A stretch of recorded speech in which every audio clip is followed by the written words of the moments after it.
Welcome to Destination Staffordshire's storytelling webinar. Storytelling and the power behind the written word is a three-part webinar. And in part one of this webinar, we talked about really uncovering and understanding what your story is. In this part two, we're going to be talking and developing that a little bit further and talking about defining brand and audience and really being clear on how your story crystallizes into something that's easily recognizable and focused to help you with your audience while understanding exactly who your audience is. We will then, in part three, move on to how to tell and sell that story to benefit your business. So really, when we talk about defining brand, we're beginning to crystallize some of those ideas that we talked about in part one. So in part one, we talked about being as open and as authentic as possible, to taking your customers on the journey with you, to share and be as authentic as possible, to share what's important to you, what's not gone well, what's gone well, to really help build relationship with customers, as well as sharing and showcasing the dedication you put into your business as a sign of quality and as a sign of trust with your potential customers and audience. So quite often when people talk about brand, they talk about brand being defined by what your customers say it is. And that's certainly true, especially of big corporate business, but quite often brand in small business is something that's a little bit more human and perhaps a little bit more subtle, but hugely powerful if at the heart of your brand is the why and the story of that brand, which is what we discussed in part one. And if you haven't watched part one, please do go back and check that, because I think it will really give you a good foundation for this part two of storytelling webinar. So what do your customers say about your business? We mentioned in part one that if you're struggling to understand what your story is, or perhaps you have started to take some of your story a little bit for granted, you're missing things, and that's something that can happen very easily in a busy business, then think about what your customers say about your business. So you might think, for example, that you're providing a high quality bed and breakfast in Staffordshire, and you will be. But what is it that your customers say about that? So, for example, is there something in reviews or in testimonials or in your guest book that repeatedly comes up? The tranquility of where you are, or maybe the stunning views, or maybe the friendly welcome that makes them feel home from home, or maybe it's the non-stop activity in the farmyard that is repeatedly mentioned, or the home baking. These will be the things that perhaps you take for granted, that you just see as part of your day-to-day activity to provide the best experiences for your customers as possible. But in fact, they might be exactly what your customers think of your business and define you for them. So although they know that they're staying in a bed and breakfast in Staffordshire, actually the definition for them is the fact that it's entirely tranquil and that they have this amazing relaxing experience when they come to visit you. So if there are bits of feedback that get repeated again and again, consider those and think about those things and start to understand whether this is in fact your brand, that you keep selling the what, your bed and breakfast, but actually maybe what you need to be selling is the why and the brand, which is perhaps tranquility or relaxation, or, as we have already said, the hubbub of the farmyard, or the exciting opportunities for the children nearby. So start with your brand by defining your values. Quite often in brand, it's useful to look at them as the 3 V's. Values, you need to talk about your values, your vocabulary, and think about what's important for you for those of those things in your brand. And the third one is voice. So think about the values, the voice, and your vocabulary in your brand. So let's start with values. All of you will have them, And quite often it's easy to skim over them because you think that they're about you and not about the customer. But in fact, defining what they are and sharing them in your story is really important. So, for example, you might have a holiday accommodation that, and in fact, this is a story that is a genuine story. Um, that a family had a holiday accommodation, and in fact, they cleaned it in a very eco-friendly way. And they used eco-friendly products. They used an eco-friendly electricity provider. They upcycled much of the furniture. They bought all their bedding and towels from a local business rather than a big corporate. All their teas and coffees were fair trade. They used a local milkman. They recommended local business. But actually, that business didn't particularly talk about that to their customers. What they talked about was a high quality holiday accommodation with nice views, which was also true. But by missing out this whole swathe, they weren't being open and authentic as part of their storytelling, and they were also doing an injustice to their customers who hadn't fully appreciated what the values were of that business, and potentially missed out on future customers, and also not been absolutely clear about the kind of business that customers would be coming to. So there was a huge change one weekend when this particular business had experienced customers that had wasted lots of food, had used lots of bleach, and they felt really disappointed and disheartened, and decided that from then on they were going to be much more open. This isn't about preaching, but this was about simply sharing the love and dedication that they put into that business. So they started to tell people about the cleaning products that they used, that there was recycling opportunities, that did they know that this bedding came from this amazing local business, and that they had lovingly upcycled this bit of furniture, and that they highly recommended these local businesses for people to go and visit and use while during their stay. And in fact, the guests and the customers that came loved it.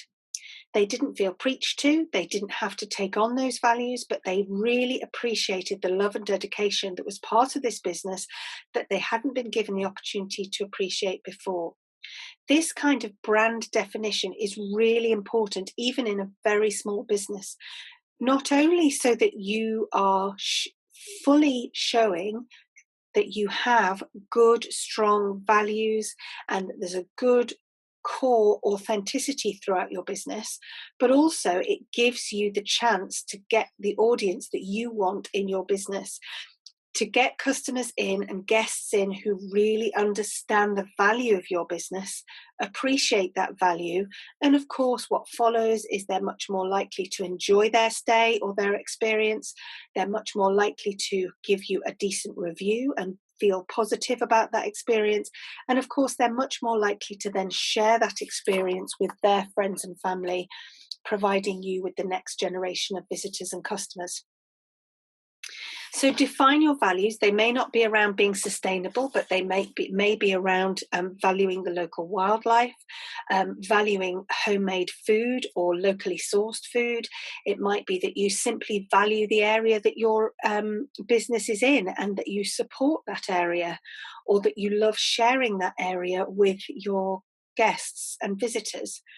So it's really important to define those values, what's important, and how you weave those values carefully into your good quality, authentic business. It's okay to say what you stand for. It's okay to say that we believe in British meat or locally sourced products, and this is why we provide them for you. So the next really big thing to think about when you're defining brand is voice. So voice is so important because it provides consistency and authenticity again to your potential customers and visitors. They're more readily able to understand what your business is like, the feel of that business, which is so important, the why in that business. And also it provides that consistency, as we've already mentioned, across all your marketing, for example, so that that brand becomes really clear and focused. So the voice in your business for most people is in fact them. The greatest compliment you can receive probably is that when they finally come to meet you or visit your place, that you are just exactly how they imagined, or the business or the experience is just exactly how they'd imagined from the marketing that they had seen previously. And that shows that you have provided a proper, authentic voice. So is your business really warm and cozy and welcoming? Is the voice much more cool, contemporary and professional? Is your voice quite campaigning and passionate about wildlife? Is your voice really fun and light-hearted and excitable? And it's worth writing this down. I mean, you might think, oh, well, this is madness. I know exactly what my own voice is. I understand.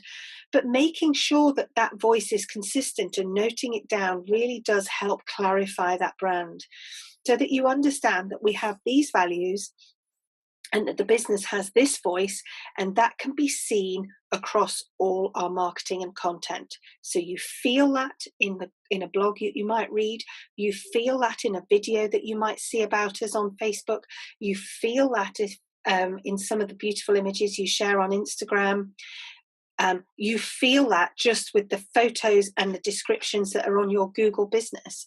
It's really important that that is absolutely clear and helps people understand when they're whizzing across their digital searches for a business or for an experience, that that pops out at them and they feel immediately connected with you. Language is so important. So this really is the vocabulary that you use. And when you think about language, and I've added in visuals there as well, because actually the two are very closely linked. The language really comes down to consistency again, authenticity. It's the language of that voice. So it might be warm and friendly, it might be fun and light-hearted, it might be cool and contemporary, whatever that is, that's entirely up to you. But it also starts to delve into the realm of keywords and phrases.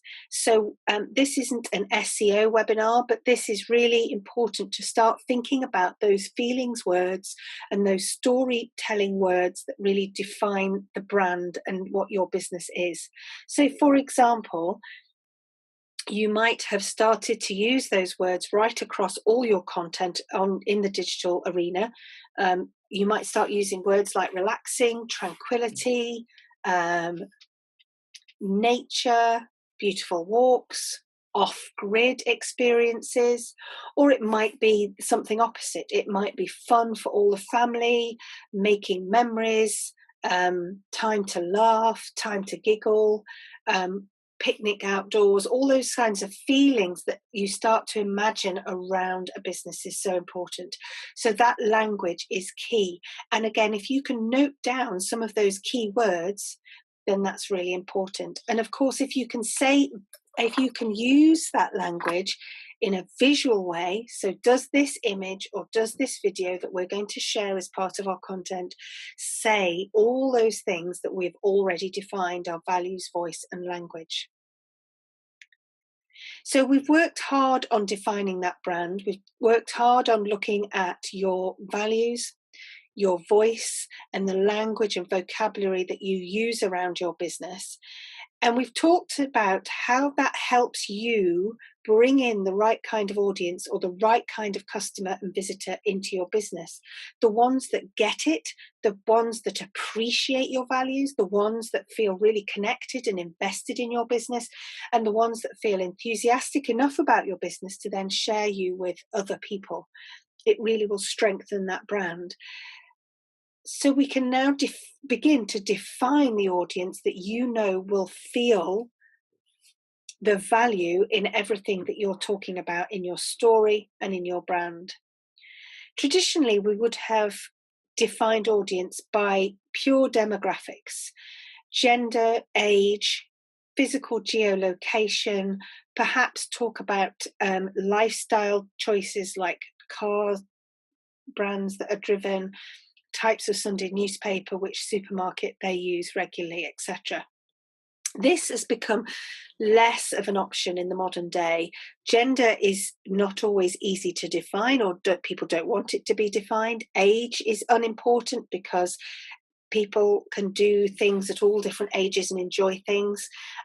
Location is still an issue, but again, with the way in which people can travel around, it becomes less of an issue.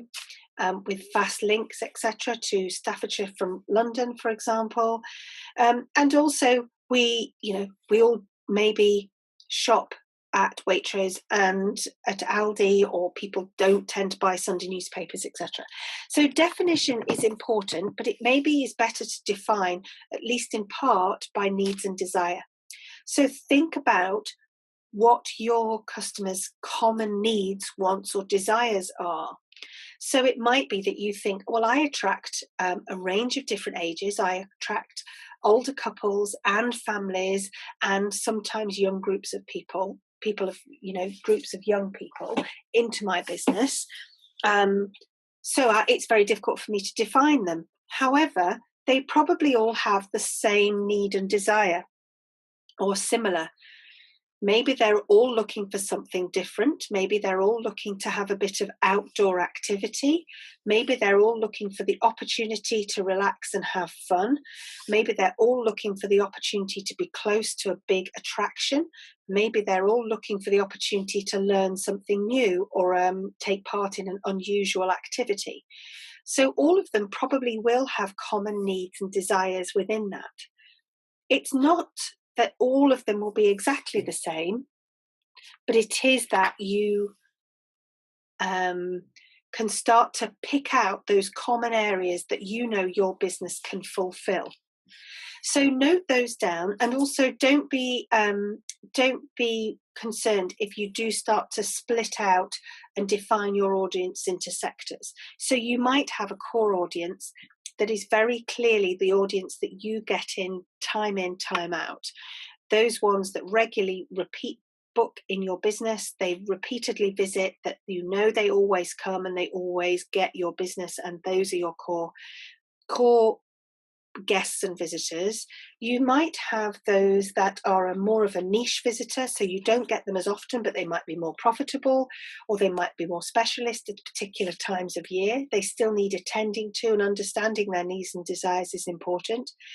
And finally, you might have more of an emerging market and a more of an emerging visitor, a visitor type that you don't yet attract, or that you would like to attract but only have done on one or two occasions before, but that they will be really the future of your business. Again, think about their needs and desires and how you can connect them to your business through your storytelling.